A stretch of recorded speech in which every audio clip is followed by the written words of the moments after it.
Tramando. Tramando. Tramando. Tramando. Tramando.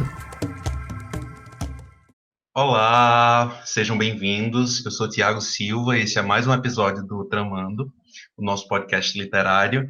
E hoje a gente vai continuar a discussão com Thaís Albuquerque, sobre o trabalho de pesquisa dela, né? O trabalho de tese. Porém, a gente vai focar num aspecto específico desse trabalho, que é espaços de memória, né? O que é que seriam espaços de memória? Qual a relação desse conceito com o trabalho que ela desenvolveu e com o trabalho de tese que ela realizou? E aí eu queria começar propondo a Thaís pensar um pouco sobre essa ideia. O que é que seriam espaços de memória, Thaís? Oi, Tiago. Oi, gente. Eu sou Thaís Albuquerque. Estou bem feliz de continuar as nossas conversas sobre memória. E hoje pensando espaço, pensando lugar, né? E como aparece esse conceito e as reflexões sobre espaços de memória e sobre lugares, né? Na minha pesquisa, durante a minha pesquisa. E aí eu acho que em outro momento dessa conversa, né, sobre o doutorado, sobre a memória, eu falei de como foi importante para mim as reflexões e questões outras que vinham da história, né, que vinham de outros espaços também de conhecimento, não só a partir da leitura dos livros literários, né. E um dos pontos que eu fiquei pensando bastante e que aparecem nos livros são os lugares. Então, tem muitos livros que vão trazer essa reflexão sobre os espaços, né? Então, por exemplo, quando a gente pensa nas ditaduras, nas últimas ditaduras, né, daqui da América Latina, a partir do Brasil, da Argentina e do Chile. Então, há alguns espaços que são, como é que eu posso dizer, comumente mencionados, né, fazem parte desse cenário. E aí, por exemplo, a ESMA, né, a Escola de Mecânica da Armada, em Buenos Aires, então, está em vários livros que pensam a ditadura argentina. O Museu da Memória e dos Direitos Humanos, em Santiago, no Chile, aparece também em algumas dessas narrativas. Além de outros objetos da recordação que vão aparecendo frequentemente e vão ali arquitetando as próprias reflexões sobre memória. Então, durante o processo de pesquisa, e como estudiosa da literatura, eu acredito muito que é a obra que convoca a reflexão teórica, né? Então, aquela questão sobre os lugares ficavam ali na minha cabeça, e eu disse, eu acho que vai ser tão bom se eu for nesses lugares. Acho que vai ser tão importante para minha vivência do doutorado, né? Minha vivência de reflexão, se eu puder ir nesses lugares. E aí eu ficava pensando em como organizar isso, além das leituras teóricas que eu também já vinha fazendo desde o começo da pesquisa. Então, de textos clássicos, né, como Os Lugares de Memória, de Pierre Nora, e textos mais recentes, né, de A Lei da Asma, né, Os Espaços da Recordação. E aí, como, de alguma forma, essas diferentes perspectivas vão se encaixando, que não são necessariamente, como é que eu posso dizer, não são necessariamente alinhadas, mas, ao mesmo tempo, não são excludentes. E aí, pensar espaço físico, né? Então, quando a gente pensa espaços de memória, a gente pode pensar em um supergrupo, pensando em grupos matemáticos. A gente pode pensar em um supergrupo que inclui aí diferentes objetos da recordação ou diferentes mídias da memória. Então, a gente pode pensar no espaço físico, a gente pode pensar em um livro, a gente pode pensar em um ritual específico, né? Um rito de memória, aquele 1 minuto de silêncio. Né? Então, em uma perspectiva assim de Pierre Nora, ele vai pensar em diferentes ações, diferentes atividades que permitem a recordação.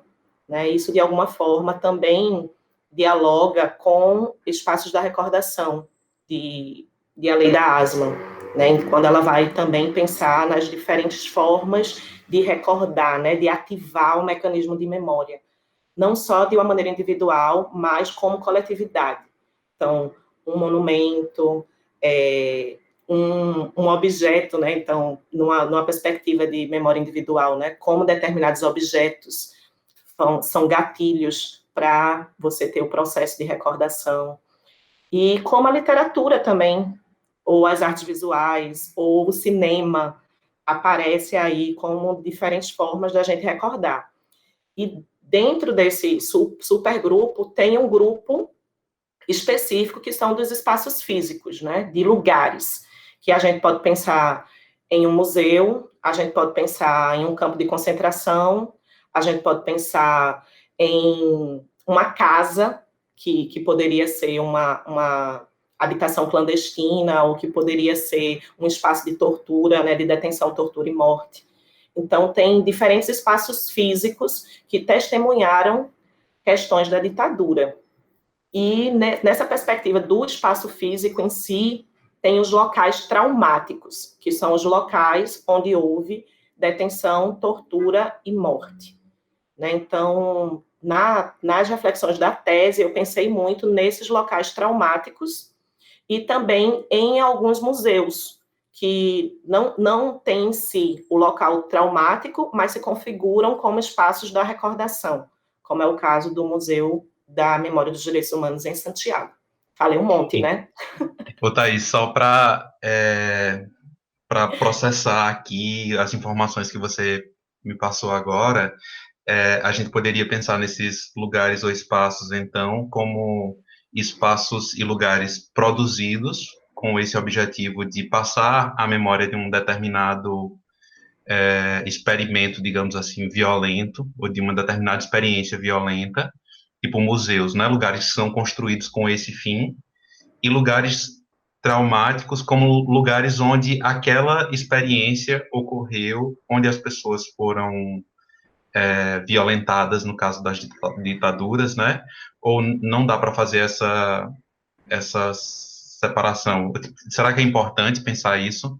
Porque você falando, eu fico ouvindo para minha cabeça essa diferença, né? Tipo, porque em alguns lugares você tem um espaço construído com esse objetivo, mas não é um espaço necessariamente relacionado àquela vivência de violência.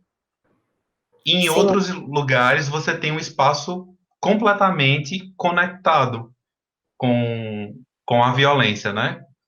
Teria sim, alguma importância isso? sim. E eu, assim, sim. Eu acho que não sei se é uma importância por si, né? Mas eu penso que são, como é que eu posso dizer? Que tem funções aí sociais específicas, podemos pensar assim, né? Há uma diferenciação entre esses espaços. E isso algumas vezes, ou na maioria das vezes, no caso, principalmente da Argentina e do Chile, é muito marcado, né? Então, se a gente pensar, por exemplo, na ESMA, né? Então, a ESMA passou por diferentes momentos, né? E é importante dizer que, para os lugares traumáticos, muitas vezes há uma identificação e uma apropriação da própria sociedade civil. Então, é a sociedade civil que exige do Estado que aquele espaço seja ocupado como um espaço de memória. Assim, a gente sabe o que foi que teve aqui e a gente quer que esse espaço seja, de alguma forma, conservado para que outras gerações tenham acesso a esse espaço que testemunhou a dor, né? Esse espaço que testemunhou o trauma. Então, a gente quer ver como é que a gente vai ressignificar esse espaço, no sentido que, a partir do contato com essa experiência física, outras gerações possam entender o que foi que a gente viveu aí, nesse trauma, né? Nesse momento de horror. Então, a ESMA passou por diferentes momentos. A Academia de Mecânica da Armada, em Buenos Aires, que é um espaço enorme, né? São cerca de 17 hectares. Então, dentro desse espaço enorme, tem um prédio que funciona o museu, que hoje é chamado de museu. E o que é mais interessante, que é Museu Sítio de Memória ESMA. Né? Então, assim, o nome do museu leva a sítio de memória, leva a ideia de lugar de memória. Então, para marcar que esse museu realmente é um lugar traumático, né? Que esse museu realmente vivenciou ali o espaço de dor, que é bem diferente, por exemplo, da proposta do Museu da Memória e dos Direitos Humanos de Santiago, que não é um lugar traumático. Então, foi um lugar escolhido para pensar o museu. Também teve uma participação muito ativa da população, mas aí ele não carrega fisicamente, né? Ele não carrega vestígios, ele não carrega a questão do testemunho histórico. Então, nesse caso, há diferenciação. E eu acho que para quem visita, entendendo aí as diferentes possibilidades do visitante, né? Então, se a gente pensar que pode ter um visitante como eu, né, que não tenho, assim, não fui vítima da ditadura, né? Não fui vítima direta da ditadura, né? Não tenho parentes que morreram e que foram torturados na época da ditadura, né? Então, minha relação com o tema é uma relação realmente de memória coletiva. Mas há pessoas que visitam esses espaços que foram presos naquele espaço traumático. Então, como é visitar esse espaço para quem vivenciou? Né? Como é visitar esse espaço para alguém que é filho de alguém que morreu nesse espaço? Né? Como é visitar esse espaço para um especialista no tema, para um historiador, para um arqueólogo? Então, isso vem, assim, com diferentes matizes, né? Tem diferentes questões que podem provocar em cada visitante. Isso é possível, muito mais, eu acho, isso é mais convocado nos espaços traumáticos, que é bem diferente de quando você visita, por exemplo, o museu, que não tem a característica testemunhal como espaço físico, né? Eu não sei se eu respondi, porque eu falei tanto que algumas vezes eu me esqueço da pergunta. Eu acho que respondeu, eu fiquei satisfeito, assim. Mas aí eu queria já fazer mais duas perguntas, ou talvez fazer uma. É porque eu acho que se eu não fizer a pergunta, depois eu não vou conseguir lembrar. Então, Faça. eu vou fazer, e aí se a gente não responder, né? Ou tipo, se você não conseguir responder, a gente passa para outra. Mas duas coisas me vieram agora, né? Primeiro, como foi para você, enquanto especialista em literatura, visitar esses lugares?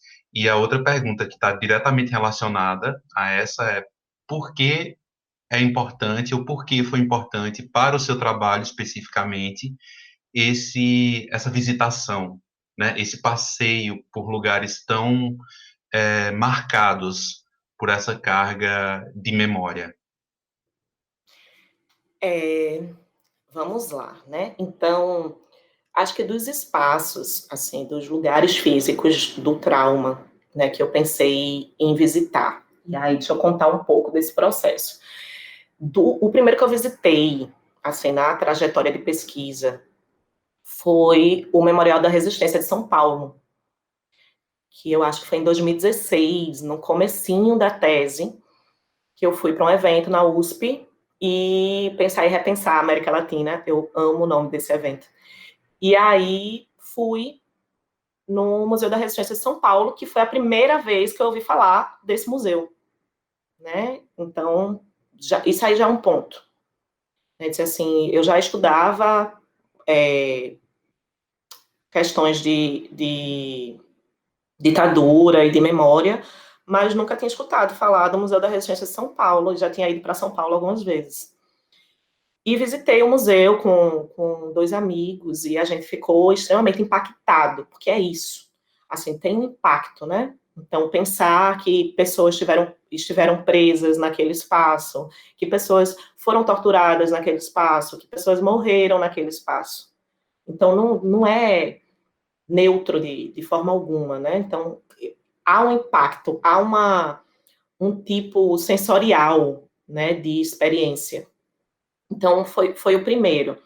E aí eu entendi que seria muito interessante visitar também alguns lugares na Argentina e no Chile. E comecei a pensar possibilidades também para ir como pesquisadora, né, de oficializar essa pesquisa de alguma forma, para ter um apoio dos próprios países. e eu participei da convocatória, que no caso de Santiago, do Museu da Memória dos Direitos Humanos, eles têm convocatória aberta, né? Então, você pode mandar uma proposta para ficar como pesquisadora ou pesquisador durante um período de tempo, e dependendo do que você quer pesquisar, eles veem, né, o espaço, que pode ser o espaço dentro do museu, assim, a esfera do museu, que vai poder lhe apoiar da melhor forma possível. E aí, para Santiago, eu fui para passar um mês, e para a ESMA já não recebe, assim, não tem uma periodicidade de receber pesquisadores, e eu fui muito cara dura, e mandei vários e-mails, dizendo, eu quero ir para aí, eu quero passar um tempo na ESMA como pesquisadora, quero saber se vocês podem me receber, quero saber se vocês podem me ajudar, expliquei minha pesquisa, e foram super receptivos, e me receberam com muito carinho. O que foi mais importante, assim, o que eu posso destacar nessa experiência? Primeiro que foram experiências muito diferentes no Chile e na Argentina. Na Argentina, eu tive a possibilidade de visitar mais lugares em diferentes cidades. Então, eu estive em Rosário, eu estive em Buenos Aires, e tive contato com diferentes perspectivas, tanto de museu quanto de lugares de memória. Em Santiago, eu fiquei ali na região metropolitana de Santiago, mas visitei também vários espaços, porque tanto a ESMA quanto o Museu de Memória dos Direitos Humanos acabaram sendo pontes que me colocaram em contato com outros espaços de memória, com outros lugares traumáticos, com outros pesquisadores. Então, foi muito rico, né, tudo isso. Agora, eu acho que o que você quer saber mesmo é o relato da experiência, né? Como foi para você visitar esses lugares? É isso, Thiago? Sim, por favor. Então, eu vou falar de três. Vou tentar falar só de três, porque são quatro, quatro, porque são bem diferentes entre si. Vamos lá. Então, primeiro, o que eu menos sabia, de alguma forma, assim, que eu menos tinha escutado, teve muitos que eu nunca escutei falar, que eu só descobri quando estava na viagem, né? Por exemplo, né, Villa Grimaldi, que é na região metropolitana de Santiago, mas mais afastado. E é o primeiro centro, né, o primeiro lugar traumático que foi ocupado como um lugar de memória, né, como um espaço ali de recordação.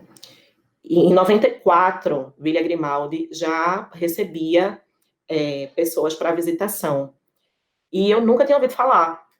E foi muito interessante para mim a visitação em Villa Grimaldi, porque é um espaço muito aberto, é um parque, né? Hoje é Parque por La Paz, Villa Grimaldi. É um espaço muito aberto, muito bonito, e que, ao mesmo tempo, mantém ali a atmosfera, né, da ditadura. E no caso de Villa Grimaldi, ele foi reconstruído, porque o Estado autoritário, né, conseguiu ali destruir os vestígios, mas a sociedade civil lutou para ainda assim ocupar esse espaço como um lugar de memória. Então foi uma experiência muito bonita, porque eu fiz com outras pessoas. Eu adorava fazer as visitações sempre que possível com outras pessoas, assim, com pessoas do local, então com chilenos ou com argentinos de diferentes faixas etárias, para entender também qual era a discussão que se travava. E eu fiz a de Villa Grimaldi com um grupo de arquitetos, né, de arquitetos em formação, universitários de arquitetura.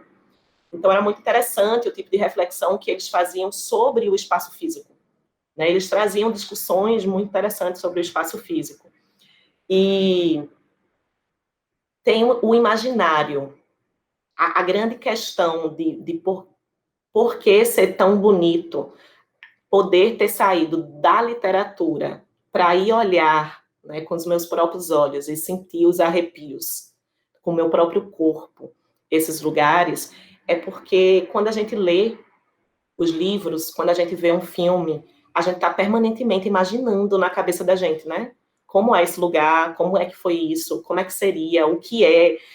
E quando a gente vai e olha e tem contato físico, a gente tem já outro tipo de viagem, assim, já é outro tipo de portas e janelas que vão se abrindo na mente. E em Villa Grimaldi, eu vi ele botando de Nakar. Ele botou de Nakar, que é o nome também de um documentário de Patrício Guzmán, um cineasta chileno maravilhoso, assim. Os documentários de Patrício Guzmán me ensinaram tanto sobre memória. Até hoje eu me espanto de como ele consegue sintetizar de uma forma tão poética tantas reflexões sobre memória.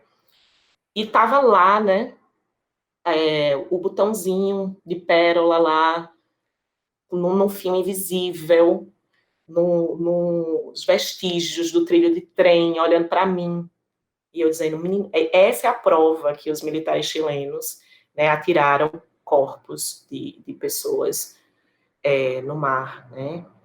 Então, tem uma experiência muito forte sobre isso. Então, Villa Grimaldi foi muito bonito para mim por todas essas questões. Outro que foi muito bonito e muito assustador foi em La Plata, eita, outra cidade também, sem ser Buenos Aires e sem ser Rosário, que eu tive a oportunidade de ir, que é um espaço de memória, Mariane Terucci, que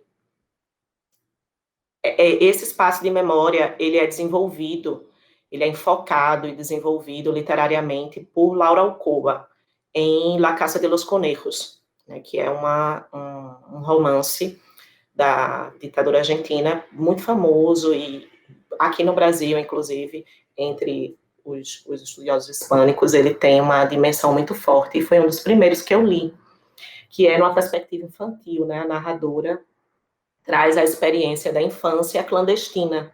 Então, quando ela era menina e morava com a mãe em uma casa que era onde funcionava a imprensa clandestina, né? Então, a imprensa da resistência.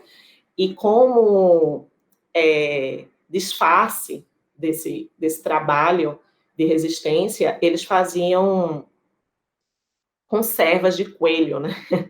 La Casa de los Conejos, não? Então faziam conservas de coelho, né? E eu tinha muitas imagens, eu imaginava demais como era esse espaço, que foi um espaço completamente bombardeado, né? Então exterminaram os militantes que estavam nesse espaço. Isso é descrito e ficcionalizado na literatura, e eu fiquei chocada. Eu acho que até agora eu não consegui digerir esse espaço, porque é uma casa, né? Então você vai numa casa que é um espaço de visitação, que quando eu fui só funcionava aos sábados. E eram duas jovens universitárias, militantes, que estavam cuidando desse espaço. Só tinha eu e essas duas jovens. E a gente conversando de várias questões sobre a ditadura, de como elas não... Porque se acredita que uma das pessoas da resistência, né, um dos militantes, foi quem falou sobre o lugar. E a gente teve uma discussão tão bonita sobre tortura, e a gente teve uma discussão tão bonita, dizendo assim, como é que se pode condenar alguém que fala ao ser torturado? Se pode condenar, né? E eu lembro de uma das jovens, e ela dizia assim, é tudo culpa do Estado, ele não era culpado, e ela saiu assim numa defesa fervorosa, entendeu? Sobre o militante, e aquilo era tão bonito, a gente tá naquele espaço, né, tantos anos depois, e pensando nisso, e pensando em humanizar, né, de alguma forma acolher também esse militante torturado, que nunca saberemos realmente se falou, se não falou, mas como tem tantas questões. E o espaço físico ali, ele era completamente testemunha da catástrofe, né? Ele era completamente testemunha do absurdo, né? Você via, assim, como a casa estava destruída, a quantidade de balas, eram incontáveis balas na parede, a parede completamente destruída. E aí é outro tipo de contato, né? É outro tipo de concepção quando você vê isso, quando você tem acesso a esse tipo de destruição, né? Então, como podiam fazer isso, né? Você é muito desleal, é muito injusto, né? Então, assim, conseguir com um poder de armamento tão forte em uma vila, uma região completamente residencial. E eles não estavam nem um pouco preocupados com o que as pessoas iam pensar ou com nenhum tipo de questão pública. Porque você promover esse tipo de dizimação aos olhos de todos, né, com a quantidade de armamento que foi feito, é muito assustador, né? Então, experienciar isso. Então, essa experiência em La Plata foi extremamente significativa. E só para não ficarem na curiosidade sobre os dois locais que eu fiquei como pesquisadora. Então, saindo um pouco dessa atmosfera dos locais traumáticos, indo para o Museu da Memória dos Direitos Humanos no Chile. E aí já é outra experiência, porque é uma coisa monumental, né? O Museu da Memória dos Direitos Humanos, assim. A arquitetura chama atenção, é extremamente moderno, é imenso. Então, você entra e são vários andares e várias zonas, né? Eles estão divididos em espaços específicos, pensando diferentes esferas da ditadura. E a quantidade de mídias é imensa. Então, tem a biblioteca no museu, tem um espaço de audiovisual que você pode ver documentários, escutar músicas, um monte de coisa. E tem os vestígios, né? Tem muita revista, muita publicação da época, cartazes, fotografias, painéis enormes de fotografias, as camas, né, de ferro que eram utilizadas para torturar com choque elétrico, muita coisa, muita coisa, muita coisa. Eu passei uma semana indo todo dia e eu não conseguia lidar com a quantidade de informação, e era tanta coisa, e era tanta coisa, era tanta coisa, e eu lá, firme e forte, tentando ser, como é que eu posso dizer, ser imersa, né, estar imersa em todo aquele universo. E aí também fiz algumas visitas com os monitores e visitas guiadas com jovens, e era muito interessante ver as reflexões. E no caso do Museu da Memória dos Direitos Humanos, a literatura chilena ela não está isolada, né? Tem muita discussão sobre as outras ditaduras na América Latina, sobre outras violações dos direitos humanos no mundo, sobre outras violações na atualidade. Então, no contemporâneo, como é que acontece as questões de violações de direitos humanos. Então, tem a exposição permanente, mas tem também as novas propostas que dialogam, né? Também tem um espaço de cinema, então tinha também documentários passando ali, discussão com debate. Então, era um espaço muito rico em termos de informação, em termos de possibilidade de reflexão. E, além disso, assim, na segunda semana, depois de visitar outros espaços, em Londres 38, eu descobri em Londres 38 outro espaço dentro do Museu da Memória dos Direitos Humanos, que é a obra de Alfredo Haar, né? Então, uma obra subterrânea que também traz uma experiência sensorial muito específica, que você entra, né, numa caixa preta. Eu vou descrever rapidamente a obra. Você entra, né, nesse espaço subterrâneo, você desce uma escada rumo ao subterrâneo. Eu experienciei essa obra sozinha, então teve algumas características específicas. O monitor que foi comigo, que como eu posso dizer, é controlado, né? Então, assim, eu não posso entrar sozinha nesse espaço. O monitor precisava ir comigo para abrir o espaço, para eu entrar e depois poder abrir para eu sair. Então, ele disse, tu quer que eu te explique como é, não sei o que, não sei o que. Eu disse, não me conta não. Eu quero primeiro vivenciar e depois a gente pode conversar. Aí ele disse, tá bem, então. Mas tem um botão. Se você ficar com medo, aperta o botão vermelho que eu abro a porta. Aí eu disse, como assim tem um botão, né? E milhões de coisas começaram a passar na cabeça, mas eu disse, ok, tem um botão. E aí você entra nesse espaço, quando você entra, tá tudo escuro e a porta se fecha atrás de você. E como eu estava sozinha, eu fiquei lá, sozinha, no escuro, no silêncio absoluto. E, aos poucos, a silhueta, né, de pessoas começa a aparecer na sua frente. Né? Eu acho que depois de uns 2, 3 minutos, começa a clarear essa escuridão com a silhueta de algumas pessoas. E aí a gente poderia pensar alguns corpos. E aí, quando vai se iluminando por essas silhuetas, você vê que tem espelhos ao redor da sala e essas silhuetas se multiplicam infinitamente. E tá você ali, né? E eu fiquei ali, com os desaparecidos, tremia toda, uma emoção que eu não vivi em nenhum outro lugar, em nenhum outro espaço.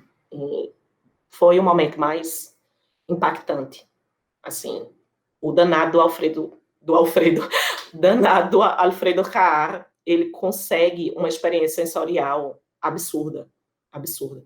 E você fica ali. Eu fiquei ali, sozinha, olhando para aquelas silhuetas infinitas, pensando em todos os desaparecidos, pensando que eu estava ali com os desaparecidos, e como é que é isso? Como é que ele conseguiu me colocar aqui? Né? Como é que ele conseguiu fazer essa união? E foi uma experiência muito específica, né? Depois de alguns minutos, se apaga tudo e tá você de novo naquela escuridão, naquele vazio, e os desaparecidos se vão e abre-se a porta. Então, também foi uma experiência bem específica. Quem for a Santiago, acho bem no centro de Santiago, o Museu da Memória, vale a pena conhecer tanto o museu quanto visitar a obra de Alfredo Haar, que é uma ilha, né? Ela está isolada, assim. Você tem que pedir ao monitor para lhe acompanhar e dizer que você quer visitar a obra. Algumas pessoas vão, inclusive, só visitar a obra e não tem tanto interesse no museu. E, por fim, a ESMA, em Buenos Aires, que de todos os espaços. Thaís, eu queria só dizer que eu fiquei impactado com o relato que você fez. Como é potente, né? Assim, como a arte consegue captar essa experiência e transportar a pessoa que entra em contato com a obra para esse lugar. Tipo, só um parênteses, desculpa, mas eu não poderia, não poderia deixar de comentar, porque, assim, de fato, eu fiquei impactado agora assim, meio chocado. Desde a hora que você disse, assim, se você tiver medo, aperte o botão vermelho. É muito forte isso. Tiago, sim, aí eu não vi o botão, minha gente. Muito boa o teu comentário, porque eu tenho esses momentos, né, destemida. Então, assim, vamos lá, vamos encarar a escuridão. E eu entrei e tive medo, gente, quando fechou a porta e eu não sabia o que ia acontecer. Porque tem isso também, né? Eu descobri conversando com uma moça em Londres 38, e ela disse, você está como pesquisadora no Museu da Memória dos Direitos Humanos, então você conheceu a obra, né, de Alfredo Haar. Aí eu disse, não conheci. Aí ela, como não? E não sei o quê. E 2 semanas já que eu estava lá, e não tinha conhecido ainda. Aí eu disse, como pode, né? Então, a obra de Alfredo Haar se chama La Geometria de la Consciência. E eu fiquei completamente sem entender, porque eu não sabia sobre a obra, ninguém no Museu da Memória tinha me falado sobre a obra. E assim que eu descobri do que se tratava, de alguma forma, eu disse, quero viver isso. E eu não vi o botão vermelho, mas eu tive medo. A sensação de medo é muito forte, porque você não sabe o que vai acontecer, você está ali sozinha no escuro, e demora, assim, porque 2 minutos, você sozinha no escuro, sem saber o que vai acontecer, é muito tempo. parece que há uma questão também que a obra consegue, que é desprender essa ideia do tempo objetivo, né? Então, assim, parece muito mais tempo, né? A intensidade do que foi vivido é diferente. E quando eu saí da obra, né, eu entrei sem querer falar com o monitor, porque eu não queria ser contaminada de alguma forma pelas impressões de outras pessoas ou pela uma explicação excessiva. E quando eu saí da obra, eu não conseguia falar, eu não conseguia. E ele tentou conversar comigo e eu disse assim, eu não posso, eu não posso, eu precisava de mais tempo para organizar aquilo tudo que eu senti e tentar botar as ideias no lugar, porque foi uma experiência que mexeu demais comigo e eu fiquei muito tempo digerindo, acho que ainda estou digerindo de alguma forma, né? Então, a conversa com o monitor não aconteceu também após. Eu só disse assim, eu não vi o botão vermelho. Eu não vi o botão vermelho. Ao que ele disse, não, tem algumas pessoas que têm claustrofobia, né, que têm muito medo e a gente precisa de um mecanismo para ajudar essas pessoas e tem gente que aperta mesmo e pede para sair. E como é forte também essa ideia do botão vermelho, né? Porque simbolicamente é como se fosse, não sei, um índice ou fizesse me remetesse à questão dos próprios direitos humanos, assim, é uma garantia mínima de que você pode interromper aquela violência. Se aquilo for demais para você, você pode pressionar o botão, você pode acionar os direitos humanos, você pode buscar o Estado, né, de alguma forma interromper a violência. E aí a gente É, pode fazer um paralelo e pensar como é viver essa experiência sem o botão vermelho, sem direitos humanos, sem um Estado que garanta direitos básicos e essenciais, como foram os estados que existiram na América Latina, né, durante esse período ditatorial. sim, sim. É o pedido de socorro, né? O botão vermelho, assim. Eu posso pedir ajuda e eu vou ter essa ajuda. O que foi completamente negado enquanto durante, né, as ditaduras na América Latina e que para algumas pessoas é negado até hoje também nas sociedades contemporâneas, né, nessa democracia com suas limitações que nós vivemos, né, até hoje. Tiago, fale bastante, viu? Interrompa e traga suas reflexões, porque eu acho que vai ficando mais gostoso também. Sim, eu não sei, você quer falar mais alguma coisa do Não, Museu da Memória? eu quero escutar a outra parte o outro espaço de memória que você visitou, mas eu ainda estou mexido com o que você disse, com esse relato, assim. Eu convido, deixa eu fazer o convite então, né? As pessoas que ficaram aí curiosas sobre esses relatos e sobre essa experiência, o último momento da tese, da minha tese, é pensando espaços de memória e artes visuais. Então, eu vou falar sobre alguns espaços e sobre alguns lugares, né? E espaços e como é que chama? E vou falar também de alguns artistas visuais. E aí eu conecto essas reflexões com a literatura. Então fica como eu posso dizer, esse capítulo, eu lutei por ele, né? Porque não queriam, disse isso aí, Thaís está viajando, está fugindo da literatura, e a banca de qualificação estava meio desconfiada, mas no final adoraram, né? Foi um capítulo muito elogiado e eu gosto demais desse capítulo. Então, quem quiser dar uma olhadinha, busca aí a tese no banco lá da UFPE, que tem o relato mais detalhado e de uma forma mais organizada também, né? Com os nomezinhos, as referências, tudo bonitinho. E vale a pena. Mas a experiência tá lá também, que eu fiz questão de colocar, assim, minha perspectiva pessoal. Como é que essa perspectiva pessoal também está completamente influenciada na minha análise? Óbvio, né? Só que eu digo isso claramente. E tem outras pessoas que pensam que não. E aí pressupõe uma neutralidade que eu, em particular, não acredito. Sim, mas vamos pular as polêmicas e vamos para ESMA. Aí, o que acontece com a ESMA? eu tinha muita expectativa sobre La Casa de los Conejos, por exemplo. E tinha muita expectativa sobre a ESMA. Eu acho que era a que eu mais tinha expectativa. Por quê? Porque eu acho que dos espaços era o que eu mais conhecia literariamente. Está muito presente na literatura da Argentina. E está muito presente também brasileiros que escreveram sobre a ESMA, né? Muitos relatos de colegas, né, do mundo hispânico, professores de espanhol, colegas latino-americanos que já visitaram. Então, eu já tinha escutado muitos relatos sobre a ESMA e já tinha lido muita coisa de literatura e muita coisa teórica sobre a ESMA. Então, eu estava muito ansiosa para chegar e conhecer esse espaço também. Então, primeiro, tem essa parte do... Eita, tem outro ponto muito chocante também, Tiago, que você vai ficar com o coração do tamanho de uma azeitona. Vamos lá. Então, tem esse... É imensa, né, a ESMA. Imensa, está um pouco nas... Como é que eu posso dizer?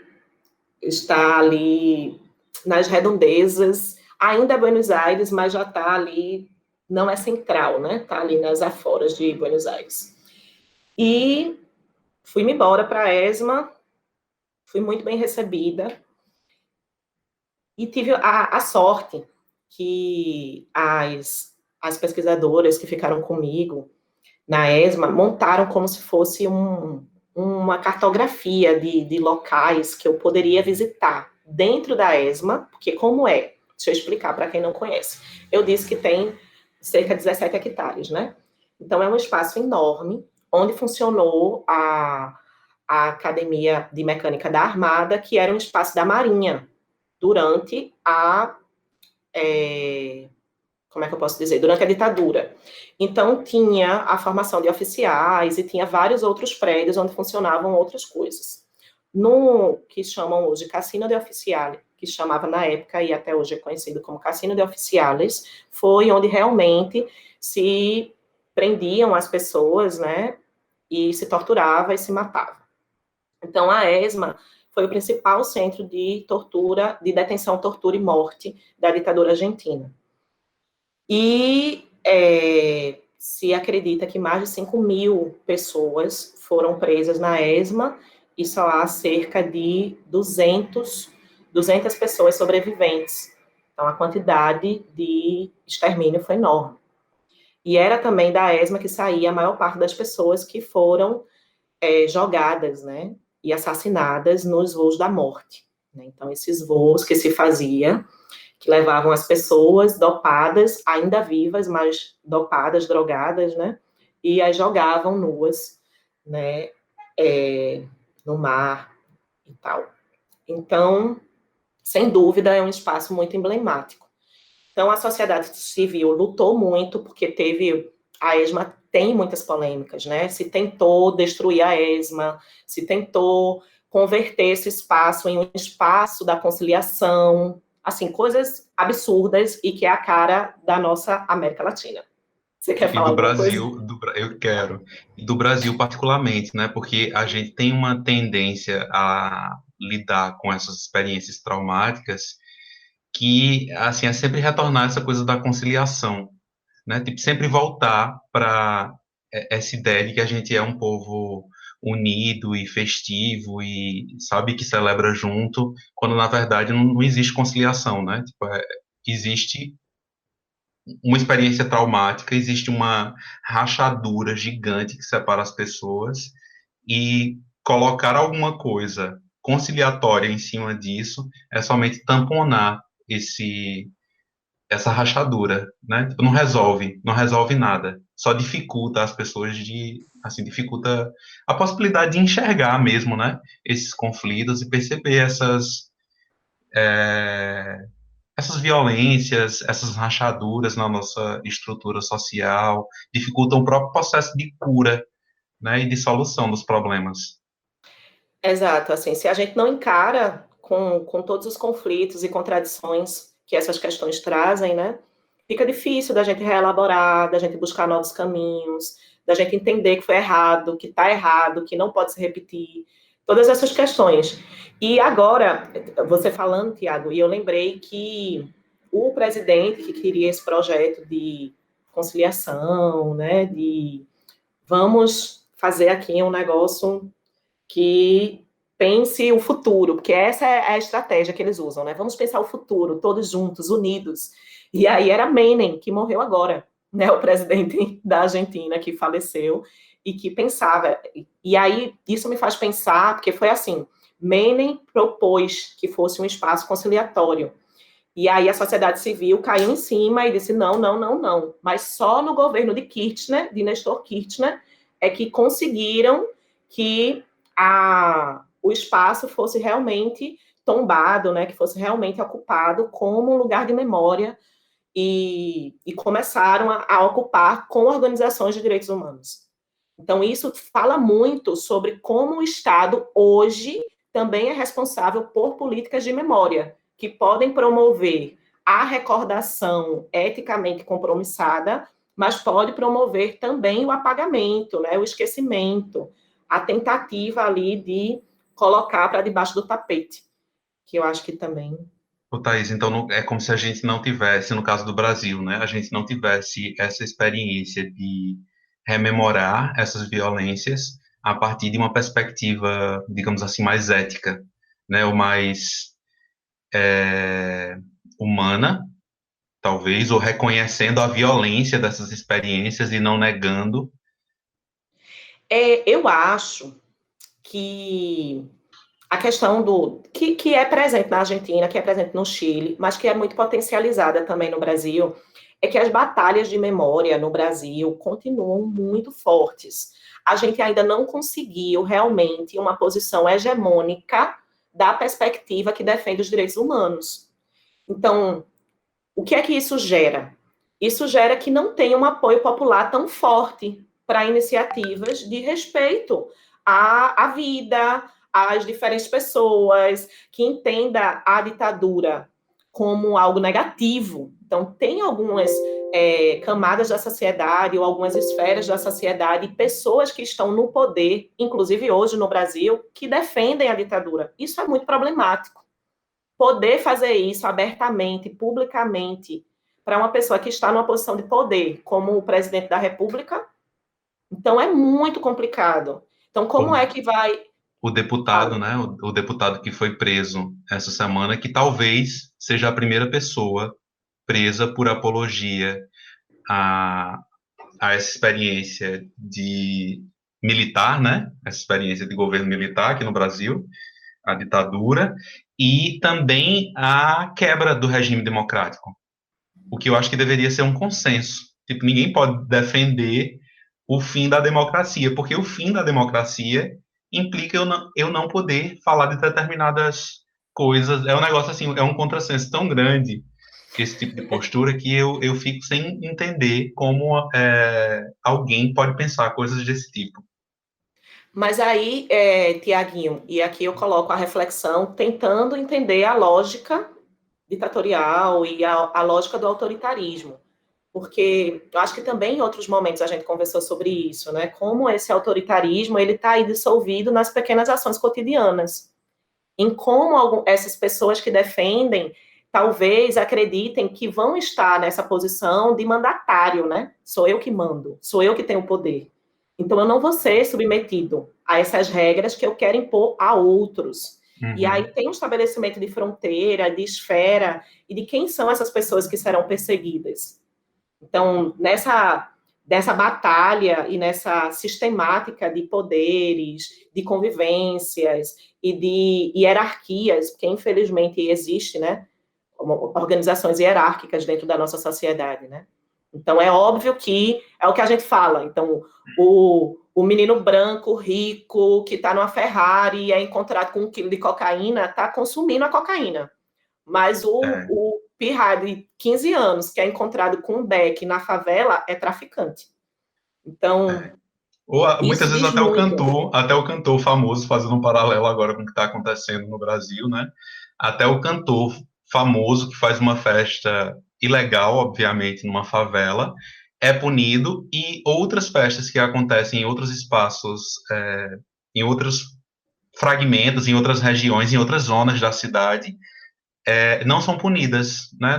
Sei lá, na rave ilegal, que também é uma festa organizada, mas organizada por outras pessoas. Então é como se a gente tivesse ainda uma seletividade em quem vai ser punido ou não, né? Quem vai ser vitimado ou não. Exato, exato.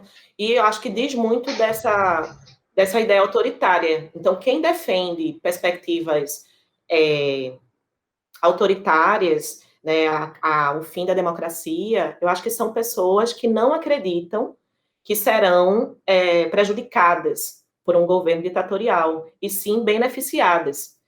Infelizmente, a gente sabe que algumas pessoas da sociedade civil apoiaram a ditadura exatamente por isso, porque tiveram benefícios, né? Então, se a gente pensar nos empresários que apoiaram a ditadura, da gente pensar em sistemáticas ali do governo ditatorial, em termos também capitalistas, que beneficiaram determinados setores, né? Então, há, infelizmente, isso.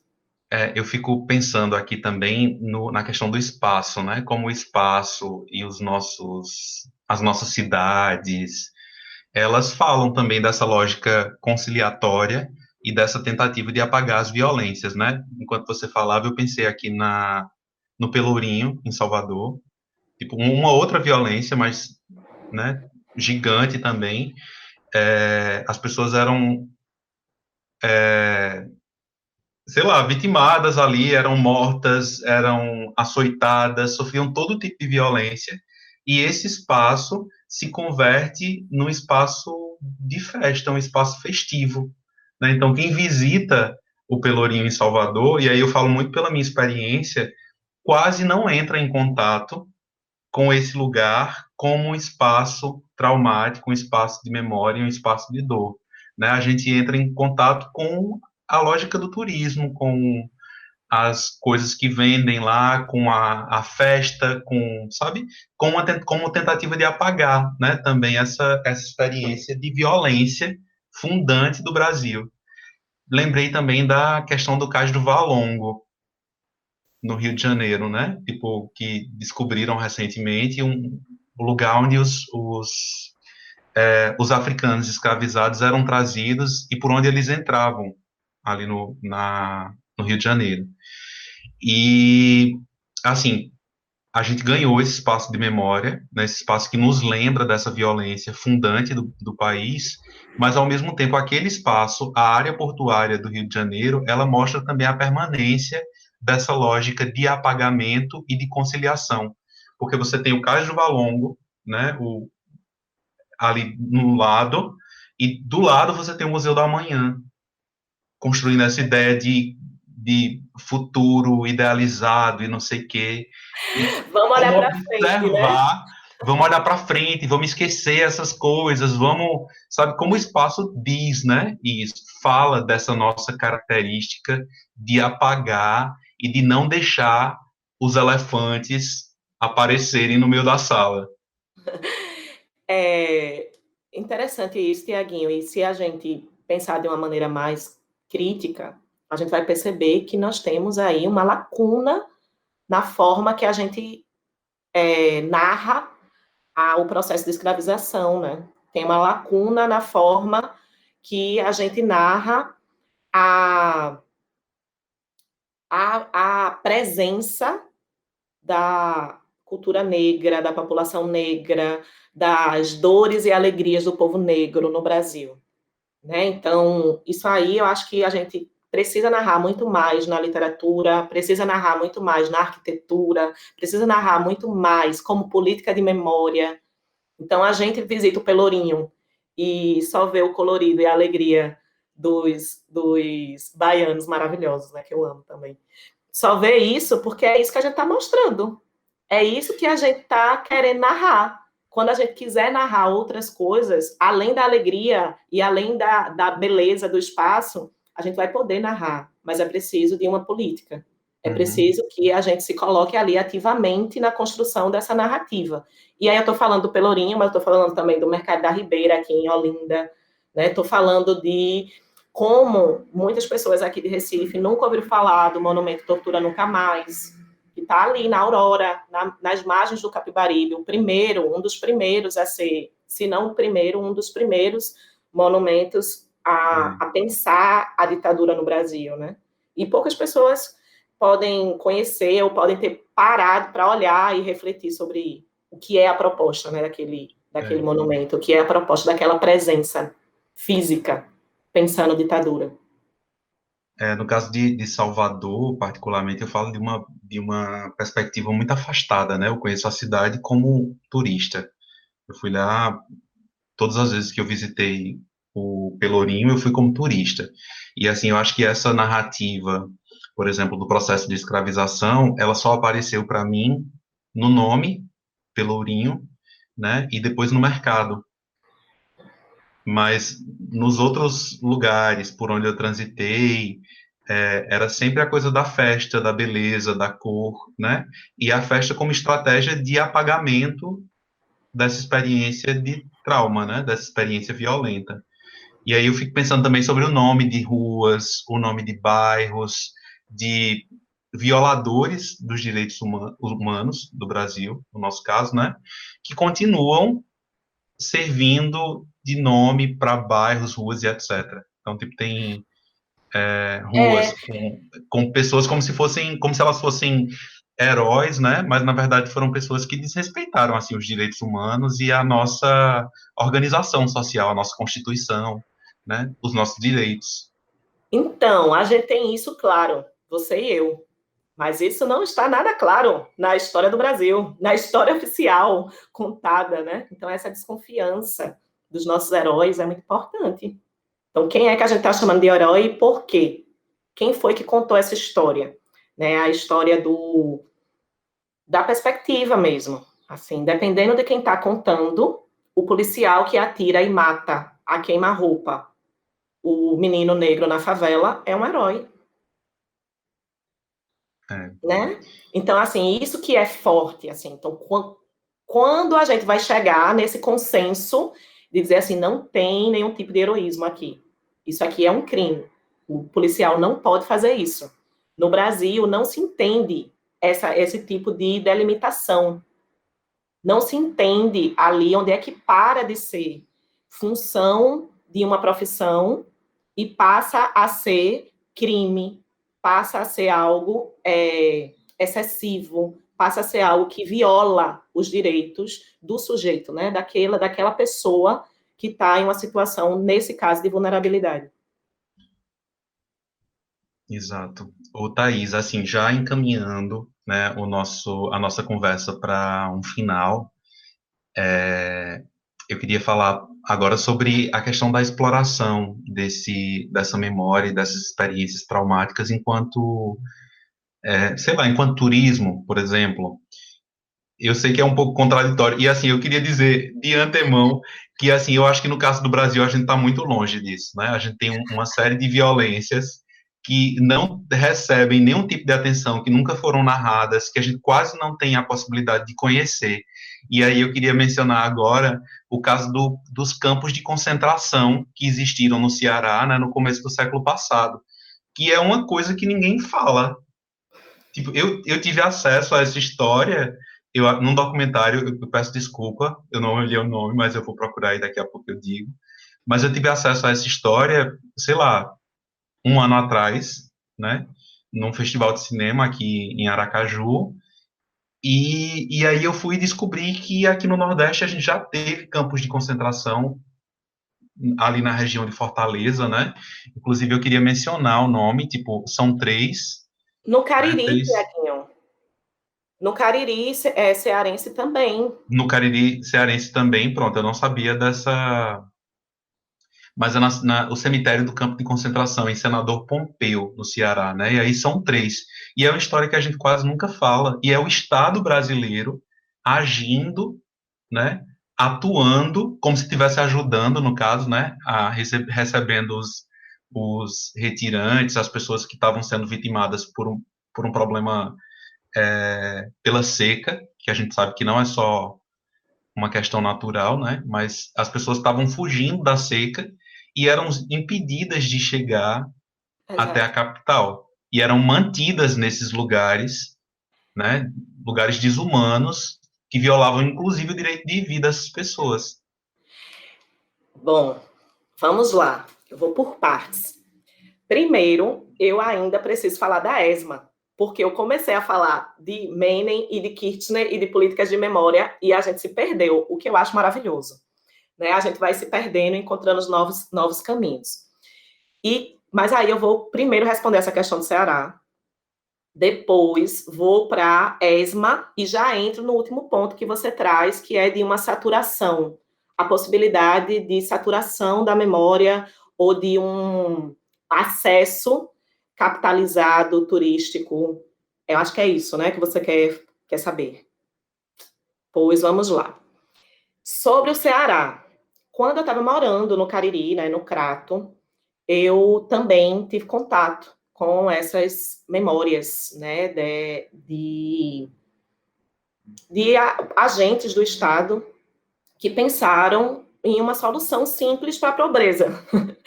E aí a gente volta para a questão, quem defende uma perspectiva autoritária? Quem acha que não vai ser atingido por um governo autoritário, né, por um governo exterminador? Então, durante...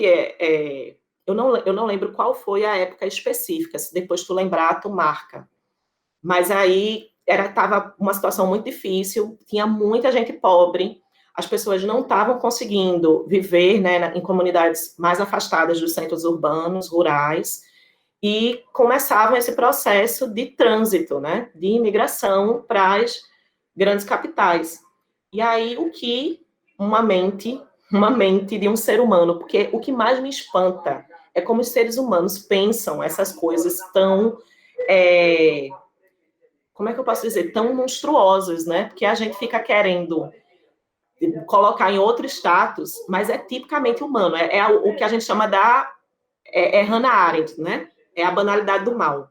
É assim, como a pessoa pode ser extremamente cruel, como os seres humanos podem ser extremamente cruéis. É disse, não, tem uma forma muito simples de resolver a pobreza. A gente pega os pobres todos, coloca em um lugar e deixa eles morrerem. Resolvida a pobreza.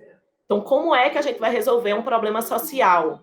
Como é que a gente vai resolver esse problema de as pessoas não terem o que comer? Como é que a gente vai resolver as questões de vulnerabilidade social, né? Assim, é completamente absurdo, mas é essa a lógica. E eu tô tentando ser muito didática na lógica do mal, né? Mas é porque é real, tem uma lógica, né? Realmente pensam e refletem sobre isso e chegam a essa conclusão que é absurda. Mas é isso. E a galera que está defendendo que tá certo o lixamento é porque nunca acha que vai ser lixado, entendeu? Se acha intocável. Essa semana também um apresentador de TV, né, defendeu uma higienização social, né, nos moldes do que aconteceu, acho que no Mianmar, né, tipo, limpar, matar as pessoas que vivem em situação de miséria e pobreza, né, em São Paulo. E, assim, é devastador você pensar, conceber uma realidade, um lugar onde se pode dizer isso tranquilamente em 2021, né? Eu tô até sem saber o ano, que parece ser uma coisa de séculos e séculos atrás. Mas é algo extremamente cruel. A gente se espanta porque é algo espantoso, mas infelizmente aconteceu e acontece, né? Continua acontecendo na história da humanidade em diferentes espaços. Né? Então, se a gente for olhar conflitos em algumas comunidades e nações africanas, a gente vai encontrar. Se a gente for olhar a Europa, que a perseguição aos judeus e outros tipos também mais recentes, né, de conflitos, passa por essa ideia de higienização e de limpeza étnica ou de limpeza a partir da classe social. No Oriente teve isso também demais, né? Assim, um tipo de perseguição, né? Que algumas sociedades fizeram. Acho que o Japão com os coreanos também matando os coreanos que viviam no Japão em uma determinada época.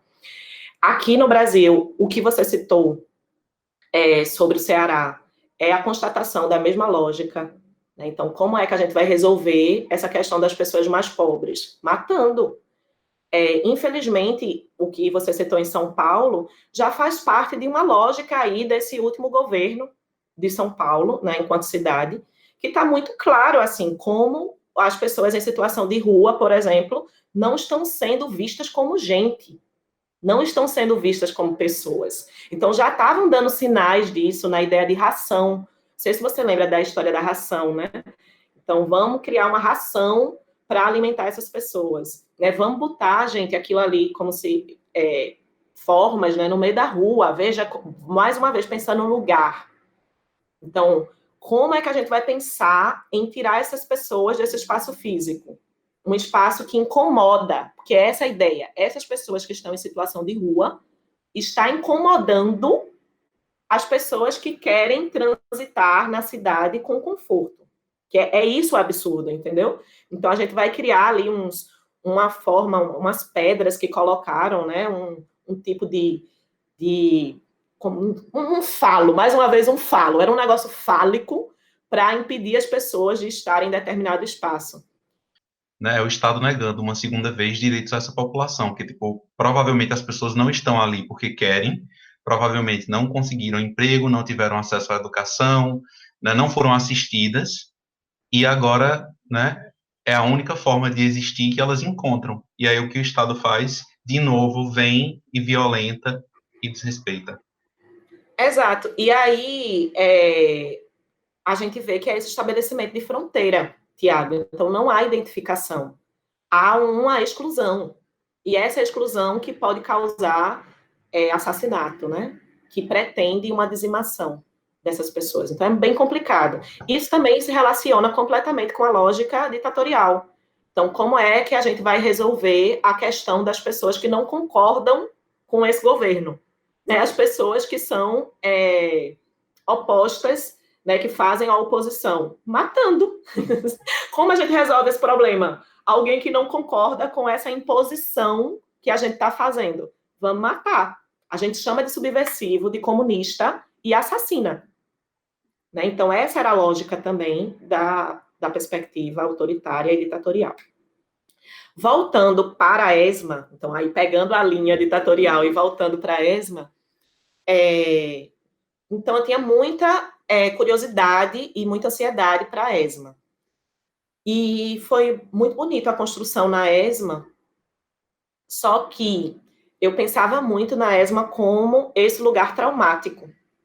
Né? Então, me disseram, os relatos que eu tinha escutado, era muito de outro momento da ESMA, né? Do momento que o local estava aberto para visitação, normalmente feita com sobreviventes. Então, era um sobrevivente que lhe acompanhava pelo espaço e não tinha muita intervenção museológica. Então, eu estava com essa ideia na cabeça quando eu cheguei lá. E o Museu Sítio de Memória ESMA, nesse caso, hoje já não é mais simplesmente o lugar de memória, né? Não é mais simplesmente o sítio de memória. Ele é um museu. E aí, quando traz a ideia do museu, traz toda uma questão da curadoria.